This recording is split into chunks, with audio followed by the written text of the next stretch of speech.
একটি কথা বলতে চাই যে শরীরের জন্য তামাক বড়ই ক্ষতিকর, আর ধর্মের জন্য ইসলাম বড়ই ক্ষতিকর, আর কাঠের জন্য ওই পোকা খারাপ জিনিস।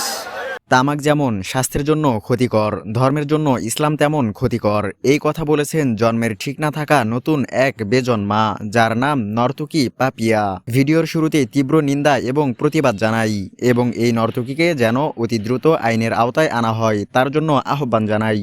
বাংলাদেশের মাটিতে কোনো নাস্তিকের জায়গা হবে না। পাপিয়ার দুই গালে জুতা মারো তালে তালে।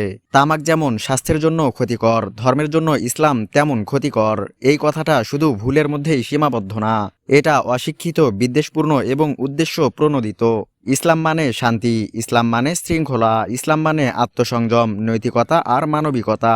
যে ধর্ম দিনে 5 বার মানুষকে মনে করিয়ে দেয় মিথ্যা বলো না, অন্যায় করো না, কারো হক নষ্ট করো না, সেই ধর্মকে তামাকের সাথে তুলনা করা বুদ্ধিভিত্তিক দেউলিয়াত্ব ছাড়া কিছুই নয়। ইসলাম মানুষকে নেশা ছাড়তে শেখায়, শরীর পরিষ্কার রাখতে শেখায়, নৈতিক জীবন করতে শেখায়। এই দুইটা জিনিসকে এক পাল্লায় রাখা শুধু অজ্ঞতা না, এটা ইচ্ছাকৃত অবমাননা।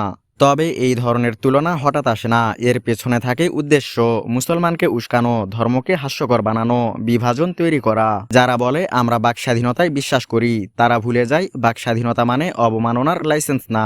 আজ যারা ইসলামকে ক্ষতিকর বলে, তারা কি জানে এই ইসলামের হাত ধরেই বিশ্ব পেয়েছে গণিত, চিকিৎসা, জ্যোতির্বিদ্যা। এই ধর্মই বলেছে জ্ঞান অর্জন ফরজ।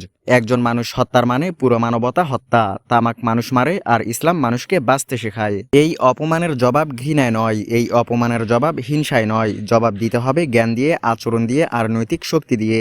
কারণ ইসলাম দুর্বল নয়, ইসলামকে রক্ষা করতে অশালীনতা লাগে না, সঠিক প্রতিবাদই সবচেয়ে শক্তিশালী প্রতিবাদ। পাপিয়ার এই বক্তব্যকে আমরা ঘৃণা করি, এই অপমানের বিরুদ্ধে আমরা প্রতিবাদ করি। সেই সাথে রাষ্ট্রের কাছে এর বিচার চাই। ইসলাম তামাক নয়, ইসলাম কোনো রোগ না, ইসলাম কোনো ক্ষতিকর বস্তু না, ইসলাম হলো মানুষ হওয়ার শিক্ষা। ধর্ম নিয়ে কথা বলার আগে জানতে হয়, বুঝতে হয়, সম্মান রাখতে হয়, না জানলে চুপ থাকতে হয়।